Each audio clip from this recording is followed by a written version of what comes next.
आज हम लोग वर्क पर एनर्जी स्टार्ट करेंगे।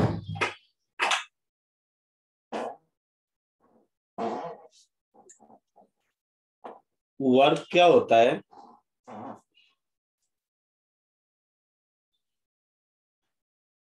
बताओ।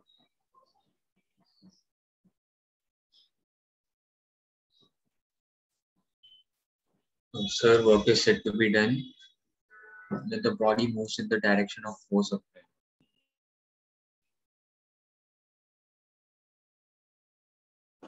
अच्छा,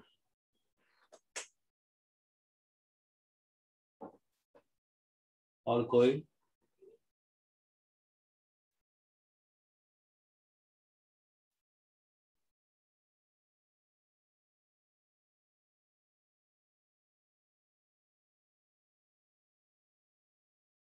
बोलो, और कोई? Force into displacement.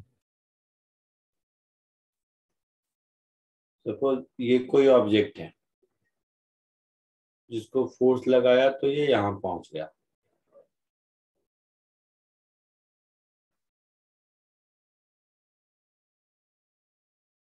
तो इस पूरे प्रोसेस में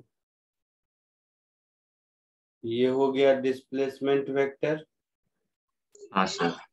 और ये हो गया फोर्स वेक्टर। इन दोनों के बीच का एंगल मान लो थीटा है। तो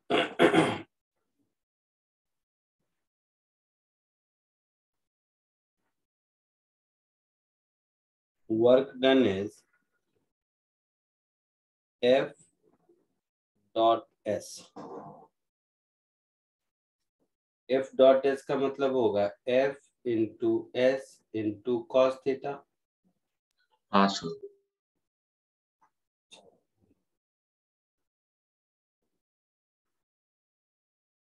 अब एक बार इसको ऐसे समझो।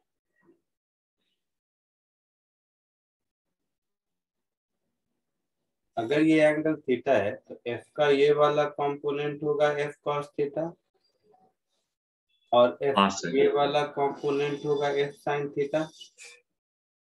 तो इस ऑब्जेक्ट के डिस्प्लेसमेंट के लिए F कॉस थीटा ही रिस्पॉन्सिबल है।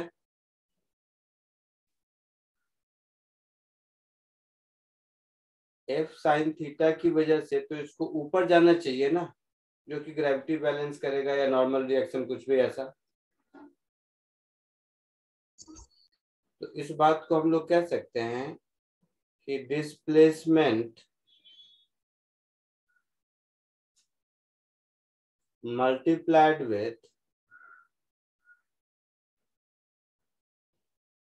component of force in the direction of displacement। यही मतलब हुआ ना। हाँ sir.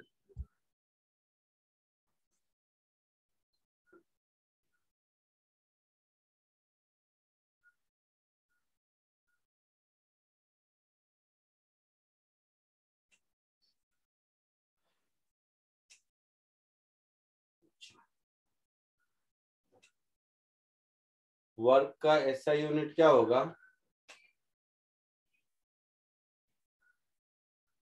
Force into displacement, that is newton metre, जिसको कि जूल कहते हैं। ठीक है।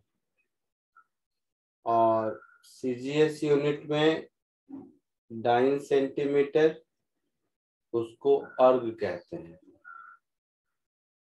ठीक है। Yes, sir.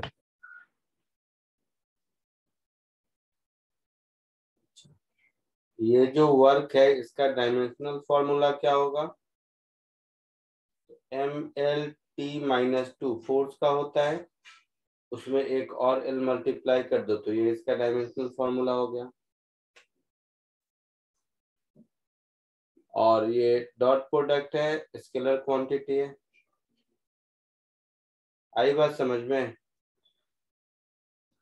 हाँ सर।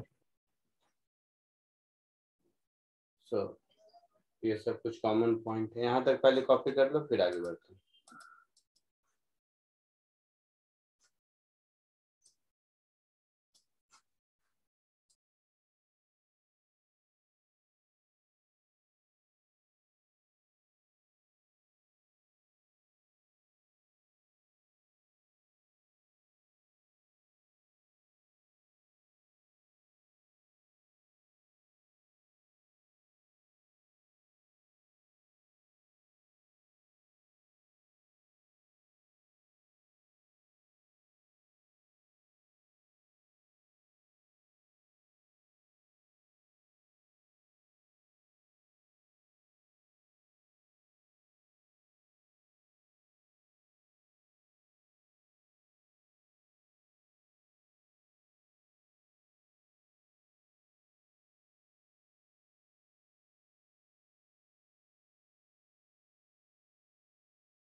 Done, sir.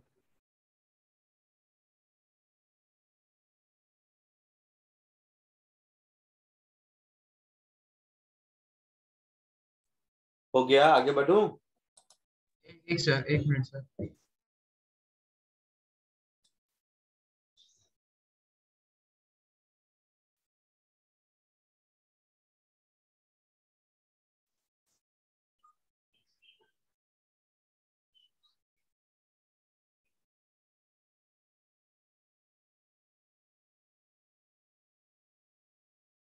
हो गया?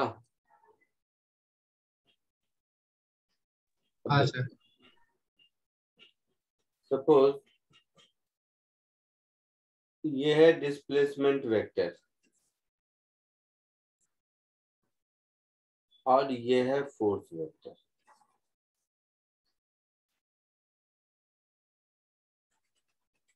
और ये दोनों के बीच का एंगल है।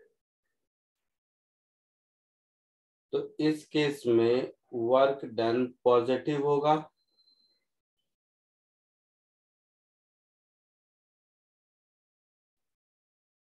यही अगर ये है डिस्प्लेसमेंट वेक्टर और ये है फोर्स वेक्टर, तो नेगेटिव हो। इन दोनों के बीच का एंगल थीटा ऐसा हो गया। तो इस केस में वर्क डन नेगेटिव हो गया।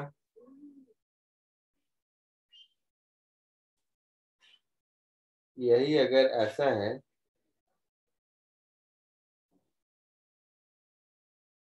सपोज ये है डिस्प्लेसमेंट वेक्टर और ये है फोर्स वेक्टर और ये 90 डिग्री है, तो इस केस में वर्क डन 0 होगा। Yes sir.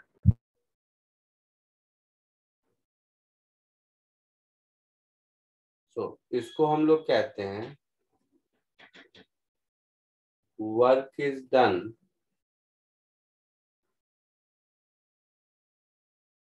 By the force.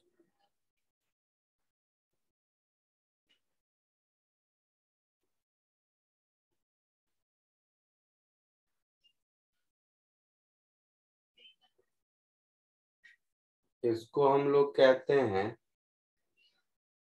Work is done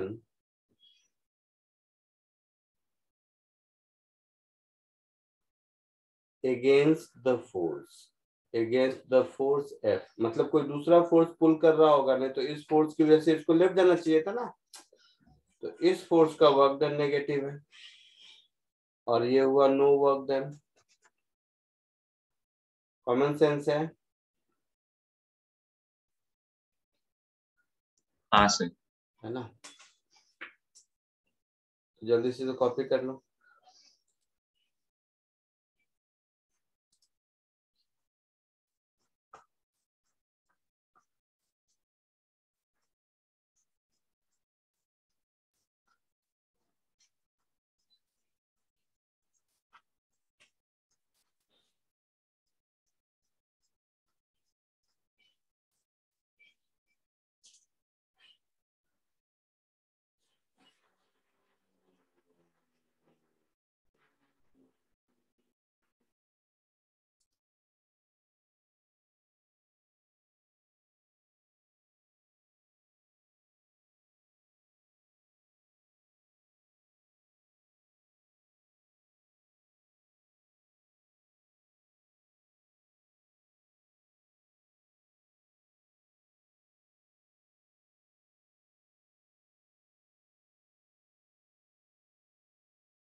हो गया सर। हो गया सबका, आगे बढ़े। हाँ सर।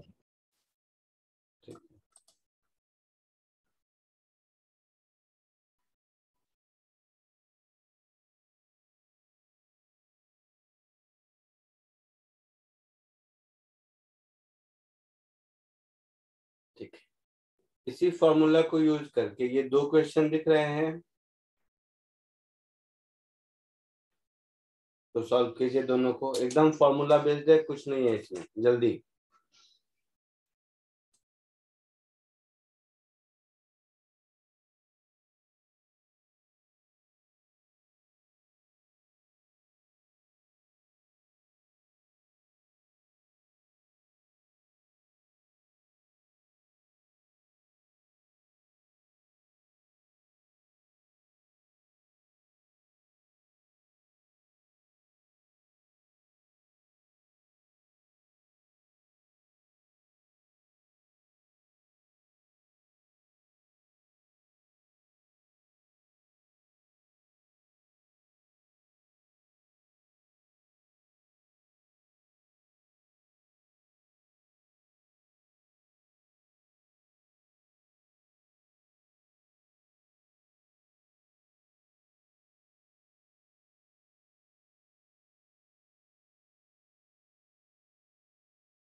सर हो गया।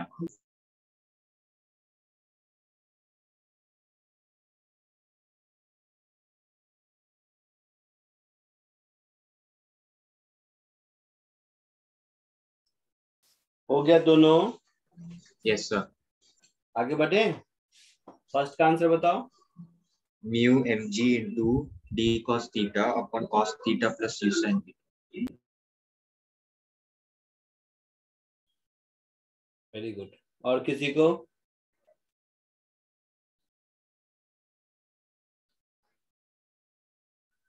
और किसी को कुछ आया?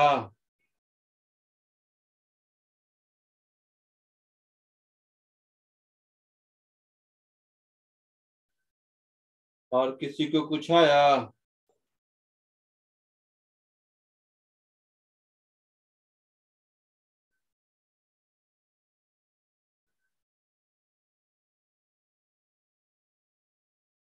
तुमको कुछ नहीं मिलता है। सबको यही आंसर आया या कुछ अलग आया?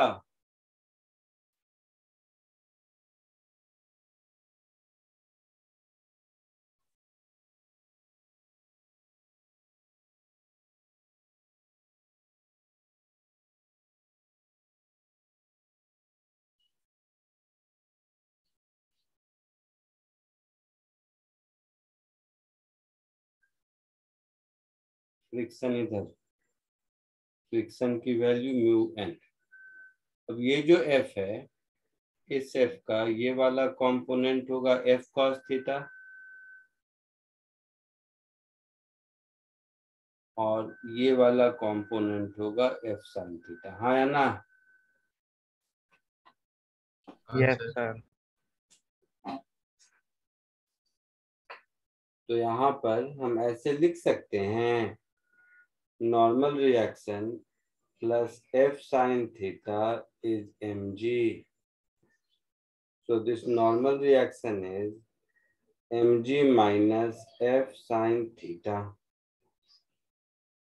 लिख सकते हैं ऐसा?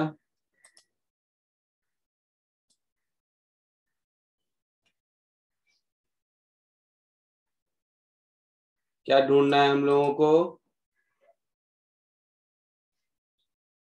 क्या ढूंढना है हम लोगों को? Work done. Work done by whom? Block D. बेवकूफ। by the force on the block. Work done by force F, है ना? या फ्रिक्शन पूछा है? अप्लाइड फोर्स F पूछा है। तो work done by force F, तो ये क्या हो जाएगा? F into D into cos theta, ऐसा हो जाएगा। अब देखोगे क्वेश्चन में F तो दिया नहीं है, बोलना। हाँ सर, नहीं दिया,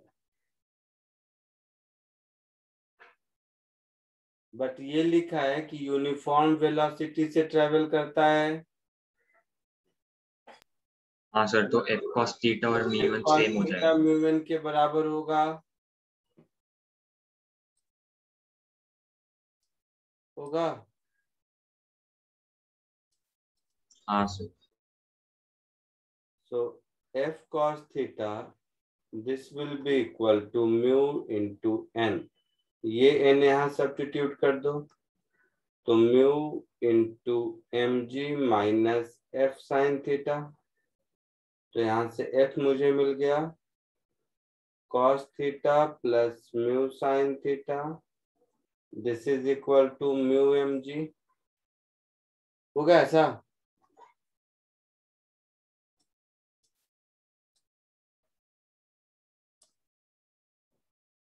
होगा ऐसा? बोलो। Yes sir.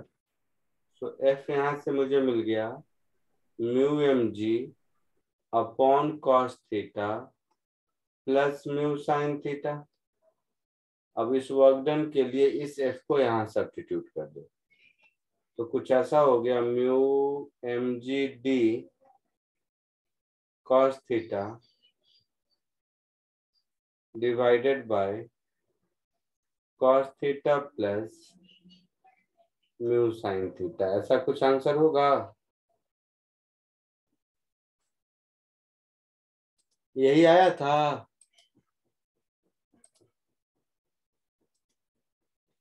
यही आंसर आया था या कुछ और आया था?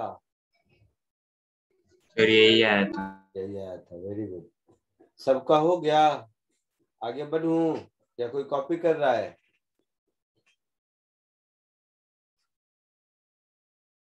हो गया। सेकेंड, इसमें फोर्स डिस्प्लेसमेंट दोनों दिया हुआ है, तब तो इसमें कोई दिक्कत नहीं, तो डॉट प्रोडक्ट का क्वेश्चन हो गया, है ना? एफ तो बहुत आसान है, 2i cap plus 3j cap dot 5i cap plus 2j cap. Dot product में केवल कोएफिशिएंट्स मल्टीप्लाई होते हैं, मालूम है? Yes sir. So 5 2 जा 10, 3 2 जा 6, 16 जूल आंसर।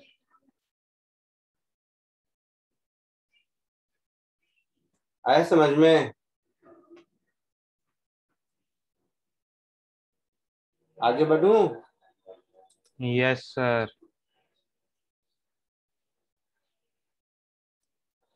चलो एक ये क्वेश्चन करो, देखो ये कौन करता है। इजी क्वेश्चन है एक और।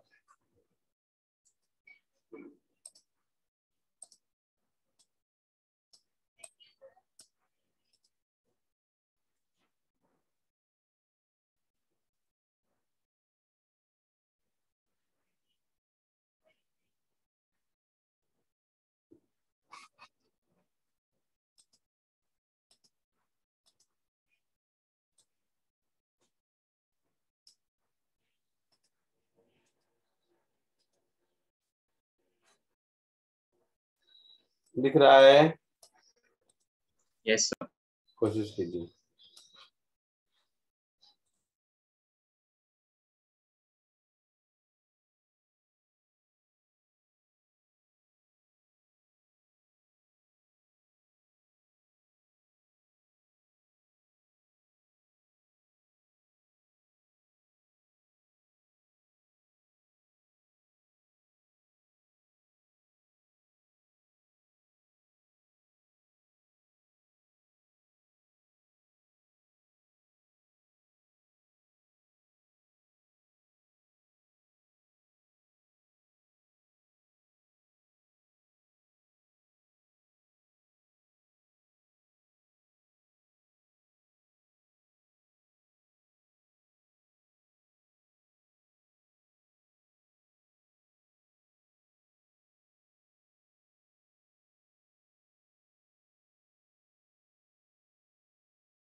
सर हो गया।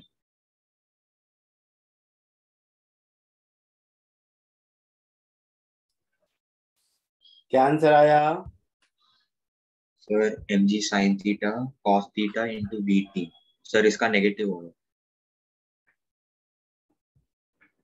बाकी जनता?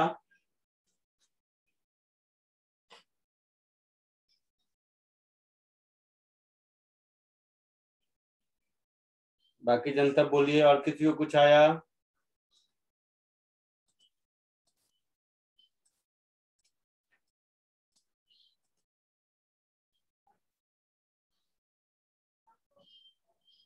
बट तुम लोग हाईली इररिस्पॉन्सिबल। mg नीचे, नॉर्मल रिएक्शन इधर।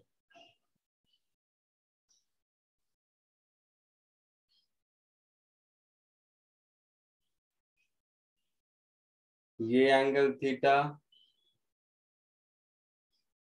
ये कंपोनेंट mg cos थीटा, और ये component mg sin theta.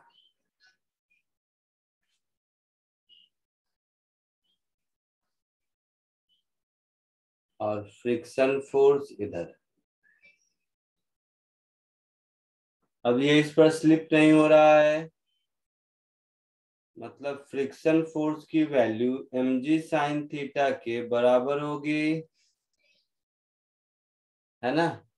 Yes sir. तो फ्रिक्शन फोर्स किधर लग रहा है? इधर लग रहा है। और डिस्प्लेसमेंट किधर हुआ? हॉरिजॉन्टल हुआ। ग्राउंड से देखेंगे तो ये हॉरिजॉन्टल इधर गया ना, टी टाइम में कितना दूर गया? तो v इंटू टी दूर गया। समझ रहे हो? Yes sir. तो ये एंगल थीटा, ये एंगल 180 माइनस थीटा हो गया।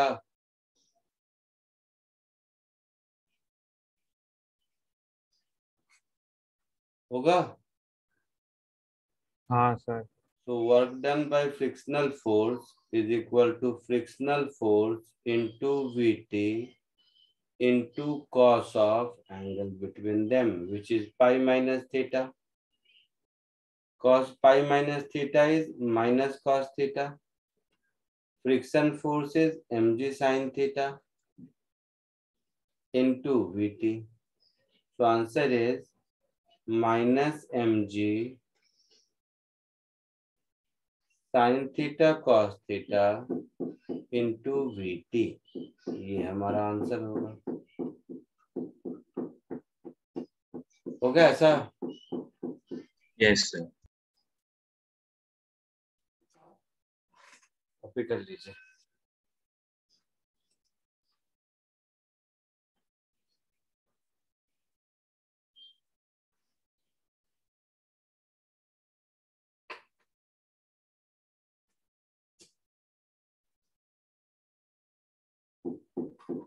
आगे बढ़े? Yes sir. Next, work done by a variable force.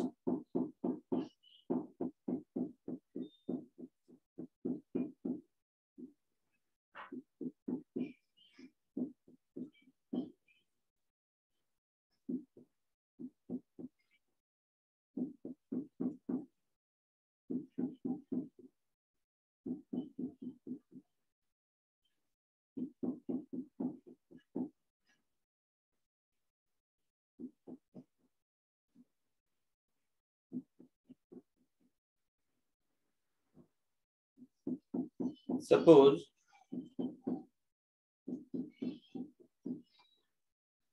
कोई एक फोर्स है,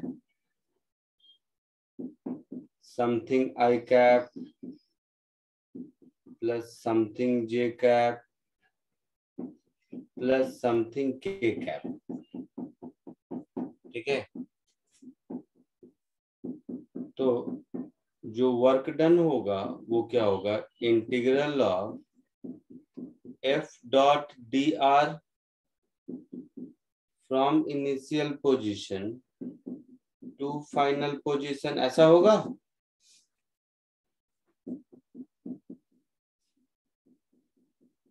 तो इसको हम लोग ऐसा लिख सकते हैं, एफ एक्स आई कैप प्लस एफ वाई जे कैप प्लस एफ जेड के कैप डॉट डी एक्स आई कैप प्लस डी वाई जे कैप प्लस डी जेड के कैप, ऐसा लिख सकते हैं। हाँ सर। इनिशियल पोजीशन कुछ भी x1 y1 z1 ऐसा है। Final position x2 y2 z2 है। अगर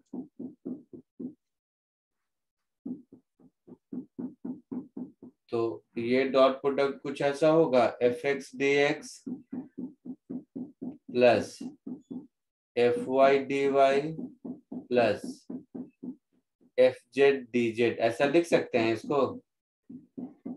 हाँ सर। अब जो भी फंक्शन दिया हो, ये x1 से x2 इसको इंटीग्रेट कर देंगे, y1 से y2 इंटीग्रेट कर देंगे, z1 से z2 इंटीग्रेट कर देंगे।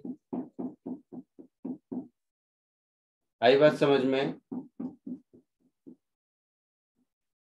कोई दिक्कत यहाँ तक? No sir. जल्दी कॉपी करो।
Done sir.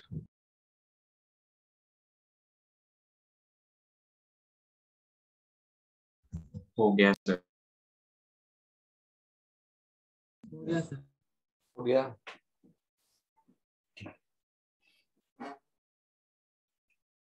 अब देखिए एक एग्जांपल देखो वेरिएबल फोर्स का।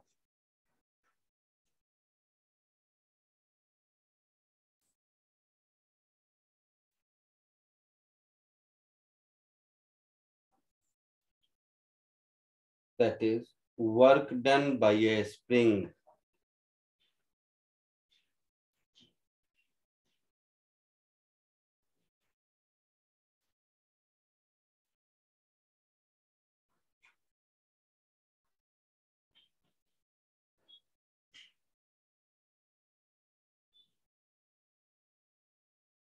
ऐसे समझो, सपोज ये एक स्प्रिंग है,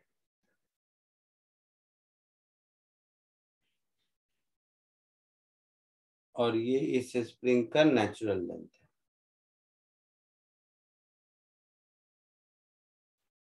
कोई इस स्प्रिंग को पुल करके मान लो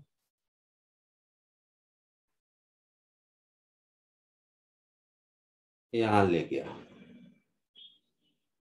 तो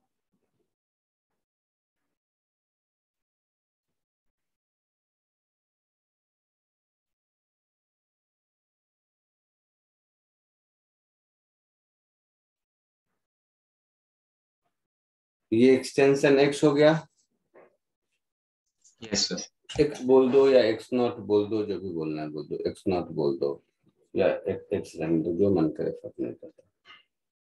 अब क्या हो रहा होगा, हर हर इलोंगेशन पर, जैसे इसके बीच में, इसको ये कलर देता हूं, इसके बीच में जब ये पुल हो रहा होगा, तो हर इलोंगेशन पर, अगर इलोंगेशन मेरा x है, तो स्प्रिंग फोर्स के x इधर लग रहा होगा, है ना। तो फर्दर डिस्प्लेसमेंट dx के लिए ये हो गया dx वेक्टर। हाँ तो सर। ये फोर्स और ये डिस्प्लेसमेंट, इन दोनों के बीच का एंगल 180 डिग्री। तो मैं ऐसा लिख सकता हूं, देखिएगा ध्यान से, कि dw is equal to kx dot dx, ऐसा। तो Yes, sir. kx dot dx क्या हो जाएगा, माइनस kx dx हो जाएगा। इसको अगर इंटीग्रेट करते हैं तो माइनस के integral x dx from 0 to x, इसमें टोटल वर्क डन हो जाएगा। तो work done is minus half के एक्स स्क्वायर हो गया। तो स्प्रिंग को इलोंगेटेड हो या कंप्रेस्ड हो, work done by spring minus half के एक्स स्क्वायर होता है ना। Yes. इसको एज अ फॉर्मूला याद कर सकते हो, work done by A spring in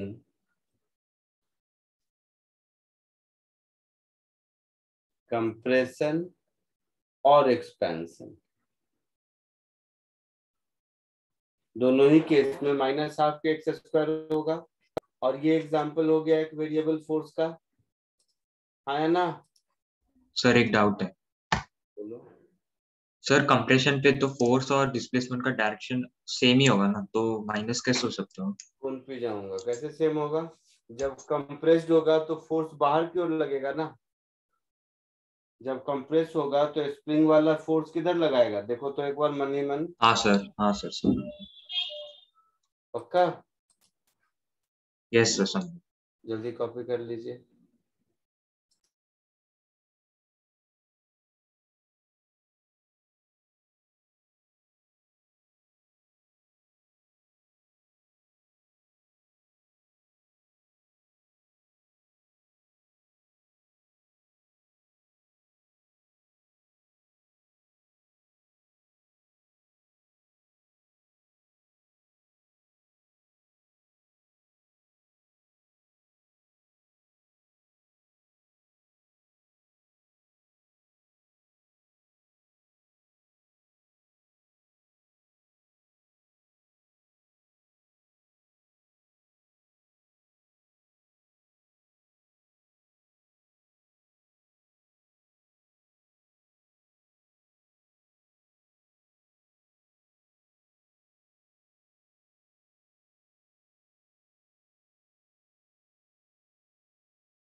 sir लिख के हो गया।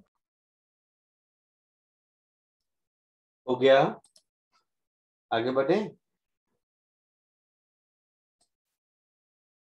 हो गया सबका।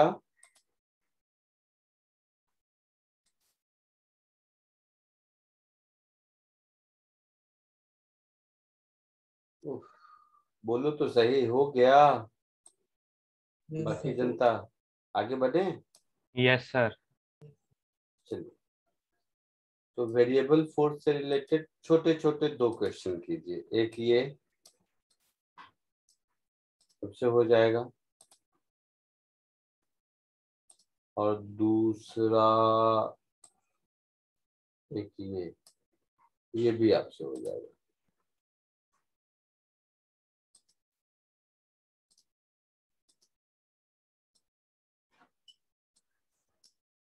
दिख रहा है? Yes sir. फटाक से ये दोनों कीजिए।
हो गया सर।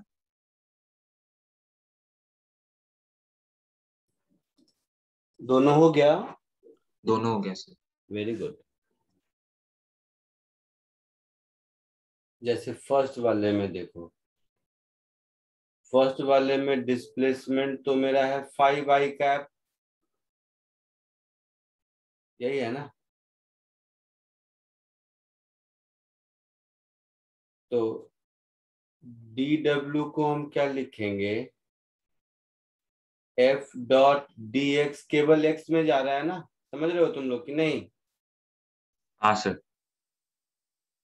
सो 4xi cap plus 3yj cap dot dxi cap, ऐसा लिखेंगे। तो ये हो गया 4x dx। तो टोटल वर्क डन क्या हो गया, 4 इंटीग्रल ऑफ x dx फ्रॉम x is equal to 0 to 5। So 4 into 5² upon 2, that is 50 joule. यही आंसर आया था।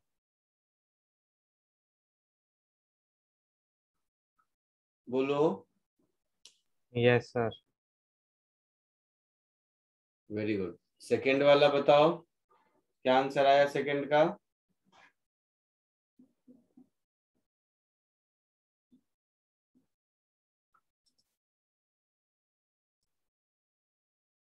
बोलना।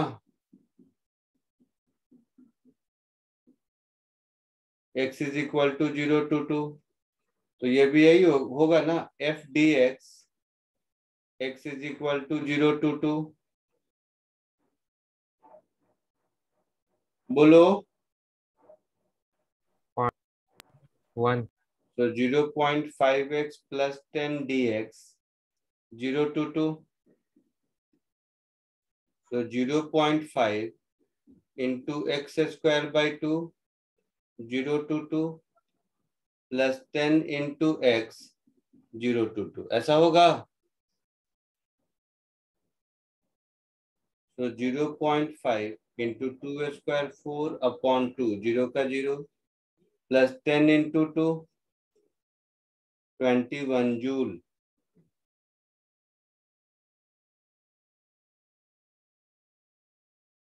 आया समझ में।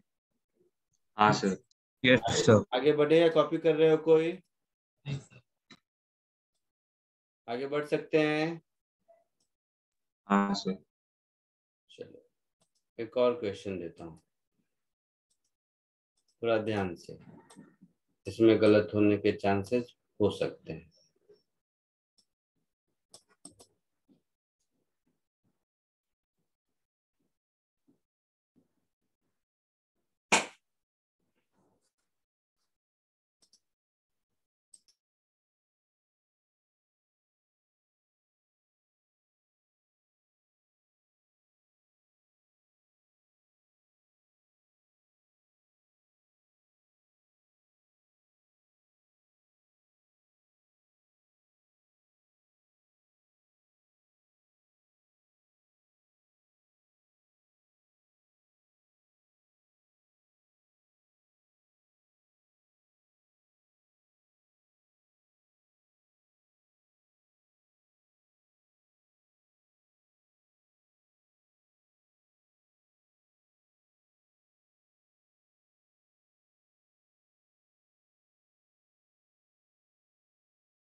64 जूल।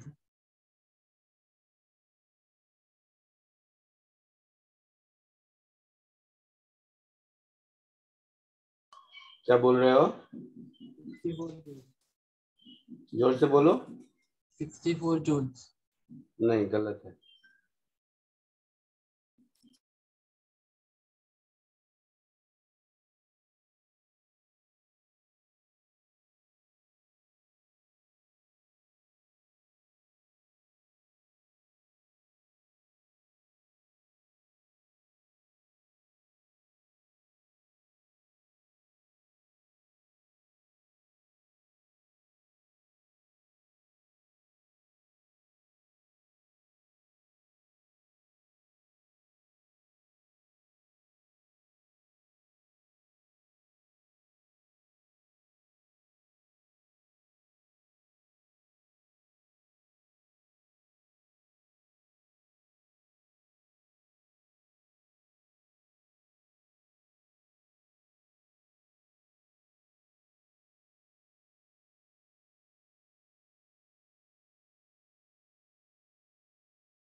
So 32 by 3 Newton.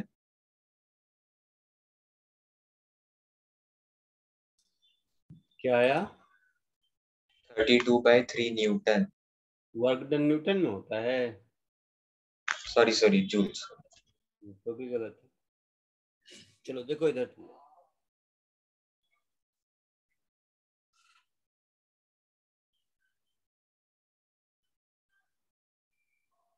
दे रखा है कि फोर्स इज 2t², तो और मास है 2 kg, तो एक्सेलरेशन को फोर्स अपॉन मास लिखेंगे। हाँ सर। तो एक्सेलरेशन मेरा t² होगा।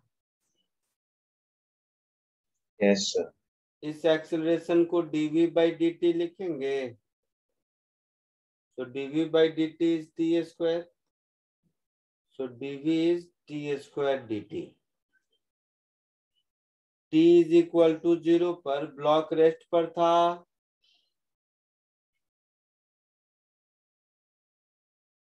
है ना? तो किसी टाइम t पर ब्लॉक की वेलोसिटी v होगी, तो v क्या हो गया? t³/3 हो गया। हाँ सर।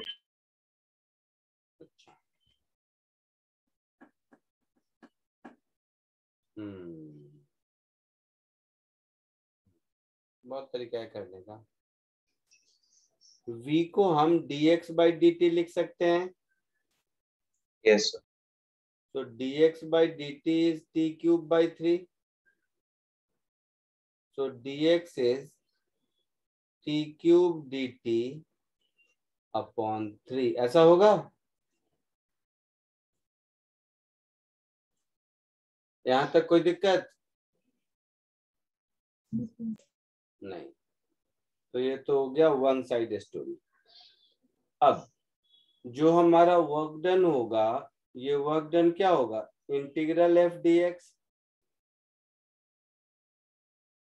है ना? यस।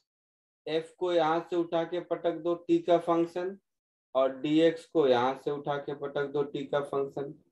तो ये कुछ ऐसा हो गया 2t² into t³ into dt upon 3 from t is equal to 0 to 2 seconds होगा।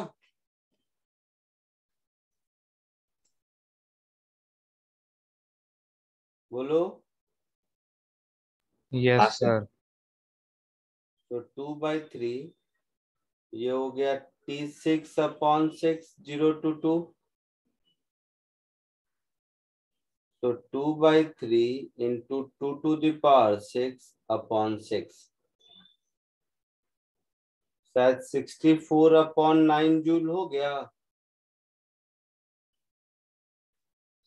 हाँ सर।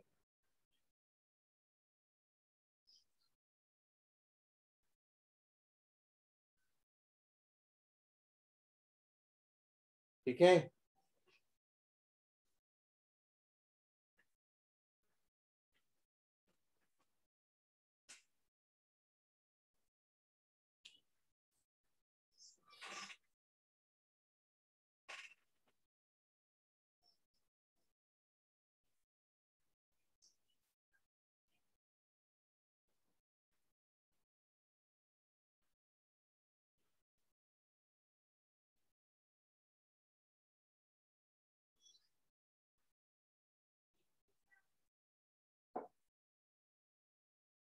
आगे बढ़े। Yes, sir. Yes, sir.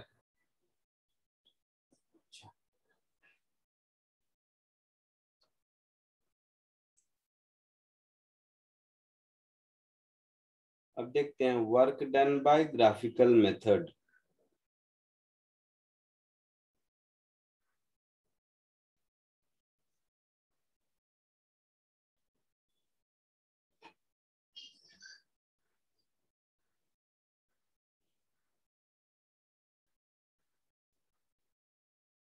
Work done का कैलकुलेशन ग्राफिकल मेथड से। डेफिनेट इंटीग्रेशन पढ़े थे आप लोग कैलकुलस में?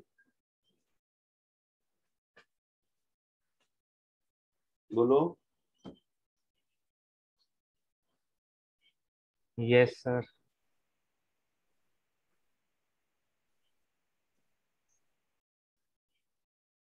So F dot dr from initial position to final position, ये वर्क डन है ना? तुम्हें याद होगा कैलकुलस में पढ़े थे y dx क्या होता है? एरिया अंडर कर्व होता है। Yes, sir, पढ़ा। तो y एक्सिस पर अगर फोर्स ले लिया और x एक्सिस पर पोजीशन ले लिया और अगर ग्राफ ड्रॉ किया तो किसी भी दो पोजीशन लिमिट के बीच का, ये मान लो इनिशियल पोजीशन है, ये फाइनल पोजीशन है, तो इसके बीच का जो एरिया अंडर कर्व होगा वो इसी इंटीग्रेशन के बराबर होगा।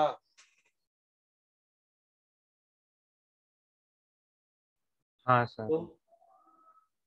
तो हम लिख सकते हैं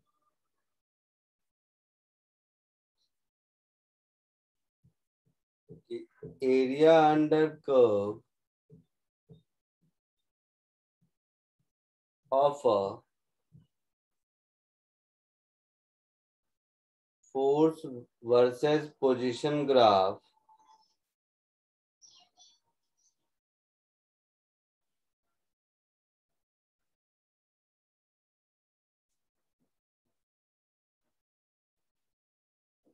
gives us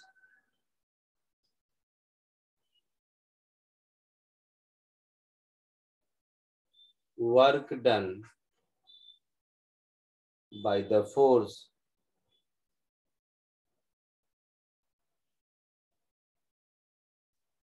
हो गया ऐसा?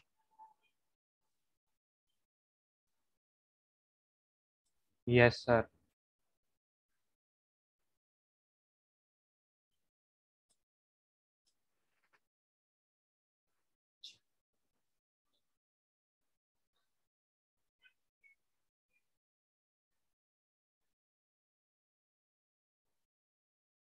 यही अगर मान लो फोर्स वर्सेस पोजीशन का ग्राफ कुछ ऐसा हो,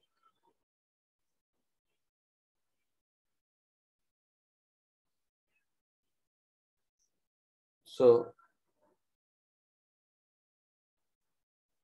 ये एरिया का वैल्यू अगर A1 है और इस एरिया का वैल्यू A2 है, तो इस केस में work done A1 minus A2 होगा।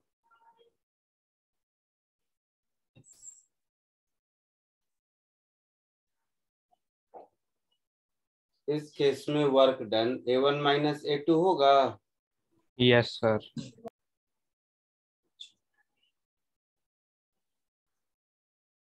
यही अगर ऐसा भी कह सकते हैं कि अगर हमारा f में x y z तीनों का फंक्शन है,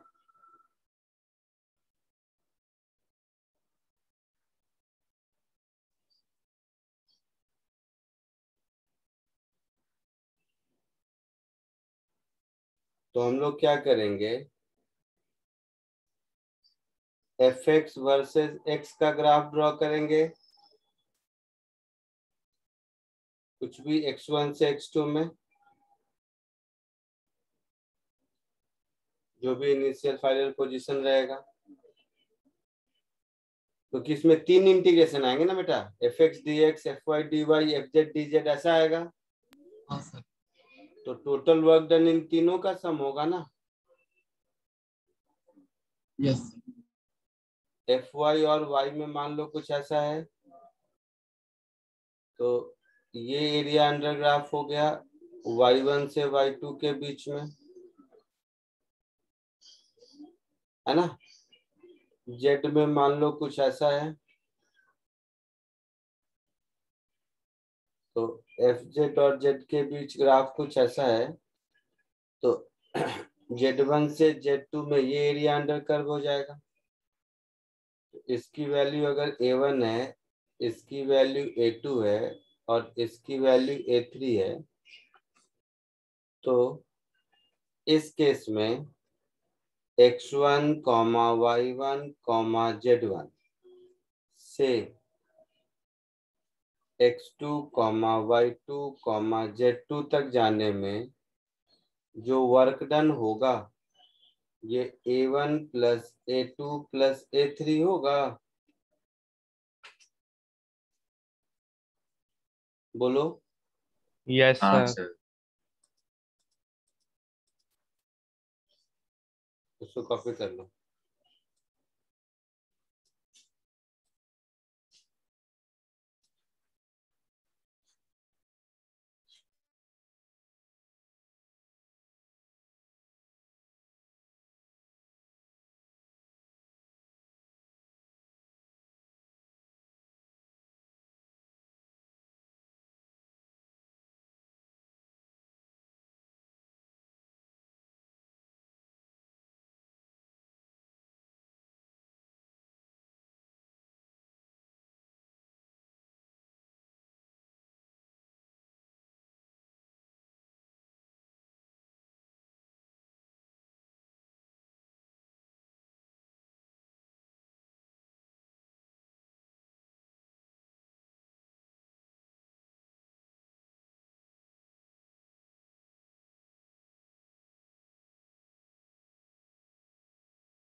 सर हो गया।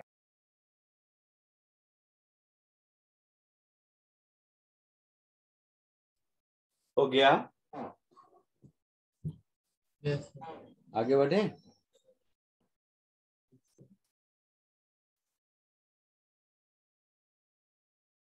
देखो एक चीज बताता हूँ, जैसे अभी ये क्वेश्चन किया था ना, ये वाला, इसको ग्राफिकल मेथड से करके देखो, इसी क्वेश्चन को। समझे मेरी बात? हाँ सर। ऊपर किया था, आपके पास आंसर भी है, इसको ग्राफिकल मेथड से करके देखिए।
सर वही आंसर है।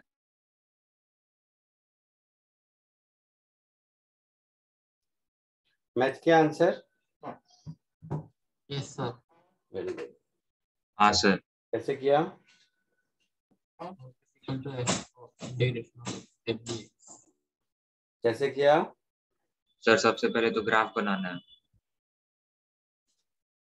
ग्राफ बनाना है, ठीक है। कौन सा ग्राफ बनाया? हाँ सर। हाँ, कौन सा ग्राफ बनाया? Sir f versus r. कैसा ग्राफ आया? सर एक स्ट्रेट लाइन था वो, स्टार्टिंग फ्रॉम 10। Very good. सबसे हुआ नहीं? Sir, what? देखो, f is 0.5x plus 10, तो x इज इक्वल टू 0 पर f की वैल्यू 10 है, और x इज इक्वल टू 2 पर f की वैल्यू 11 है। x इज इक्वल टू 0 पर f की वैल्यू 10 न्यूटन है, Yes, sir. और x इज इक्वल टू 2 पर f की वैल्यू 11 न्यूटन है। Yes, sir. तो ये बिल्कुल इंटीग्रेशन की जरूरत नहीं है, ये जो एरिया अंडर कर्व है यही वर्क डन होगा। So हाँ half sir. into sum of parallel side, that is 10 plus 11 multiplied by separation between them, that is 2. So 21 joule. Same answer आया? Same answer is sir. कोई doubt किसी को?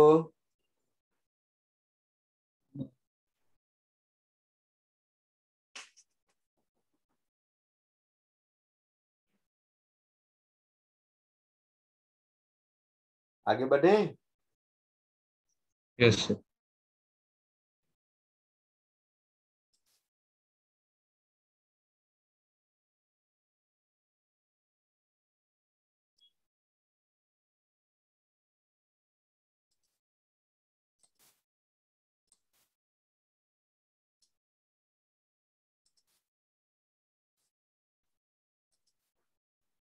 एक और करो छोटा सा, सबसे सॉल्व हो जाएगा, कुछ नहीं है इसमें, तो ग्राफ भी बना के दिया हुआ है।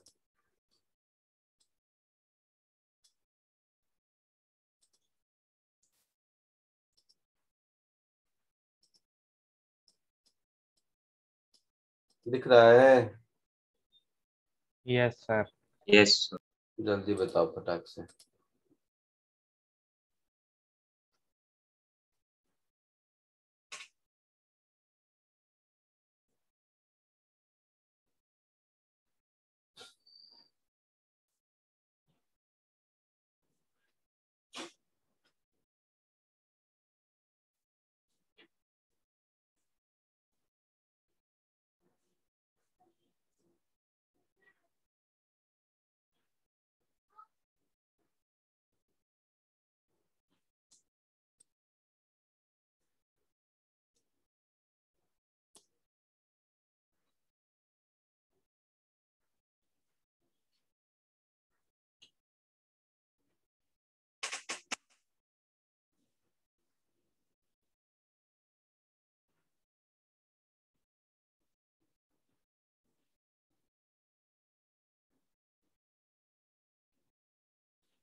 So 25 joules.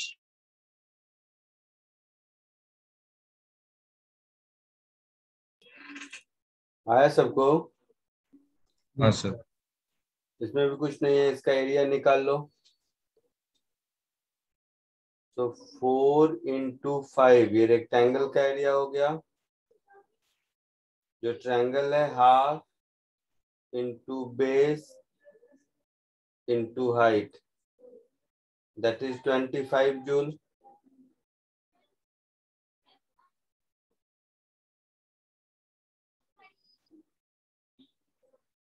आया समझ में?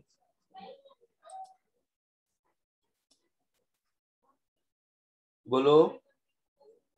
हाँ सर. Yes. वेरिएबल फोर्स के एक दो और क्वेश्चन करो, जैसे ये।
सर हो गया।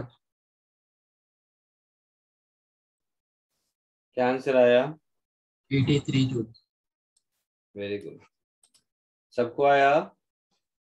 हाँ sir 83 joule. Yes sir. Common sense से देखो, integral 3x² dx from 2 to 4 plus integral 2y dy from 3 to 6, यही होगा ना? सब लोग समझ रहे हो या नहीं, या मैं पूरा लिखूं? Yes sir. सबको समझ आ रहा है ना? हाँ सर। हाँ सर। तो ये हो जाएगा 4³ माइनस 2³ प्लस 6² माइनस 3², क्योंकि ये 3 कैंसिल होगा, ये 2 कैंसिल होगा। तो 64 8 36 9, देखो कितना आता है? 83 आता है जो तुम लोग बोल रहे हो। हाँ सर।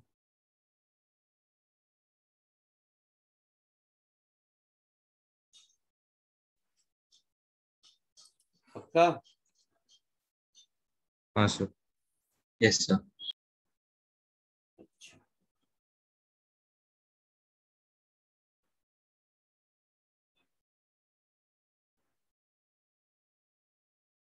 आगे बढ़े। हाँ सर। एक और देखते हैं।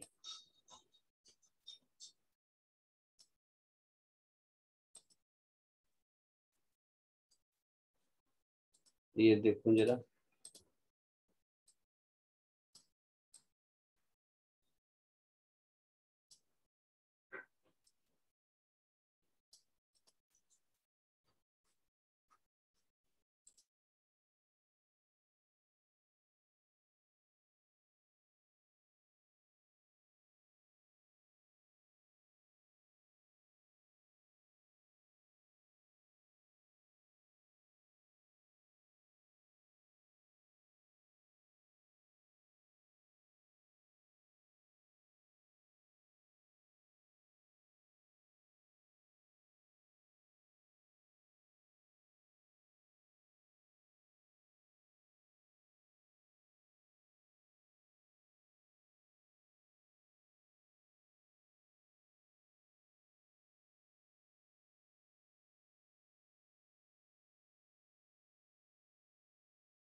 सर हो गया।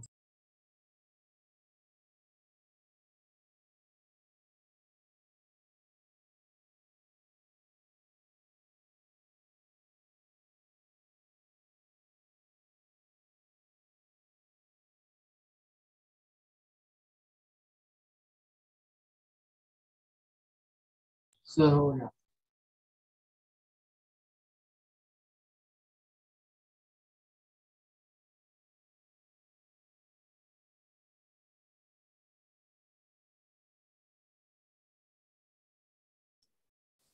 बोलो क्या आंसर आया?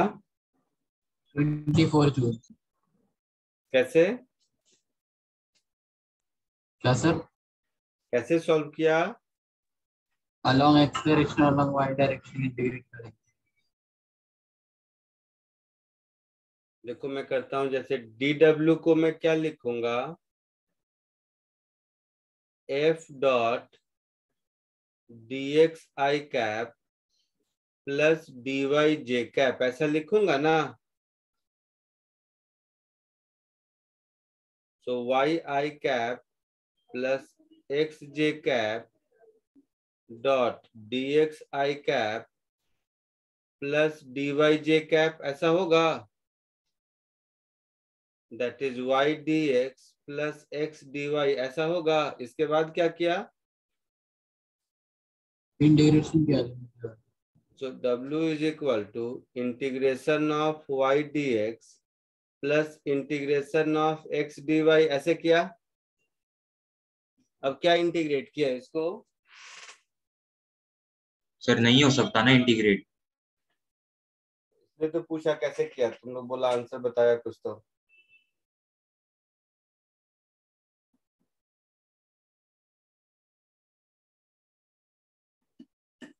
बोल बेटा। तो 0 होना चाहिए ना। मुझे नहीं पता, तुम लोग बता रहे हो कुछ कुछ आंसर। देखो मैं जो कह रहा हूं ध्यान से सुनना। ये जो टर्म है, क्या इसकी value d of x into y है?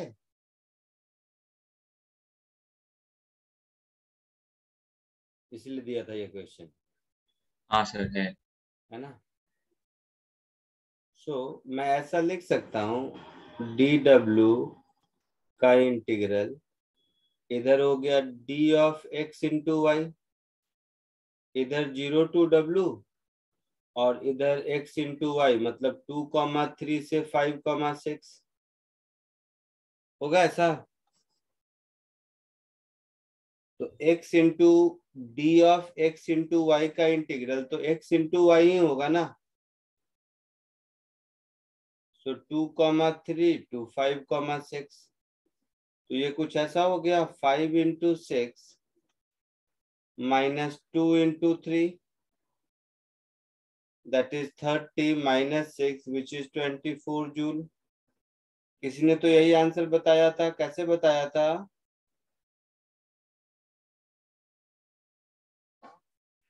ऐसे ही किया था या गलती से कुछ आ गया था?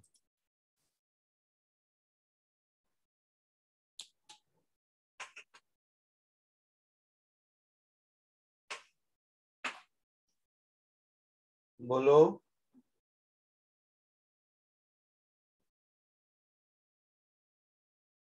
सर ये मेथड यूज नहीं करता। क्या बोल रहे हो?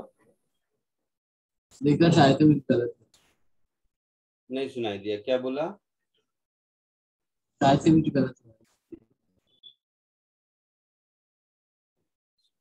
आवाज थोड़ी मतलब वो क्या आ रही थी तुम्हारी, कोई बात नहीं। लिख लिया सबने, आगे बढ़ो। Yes, sir.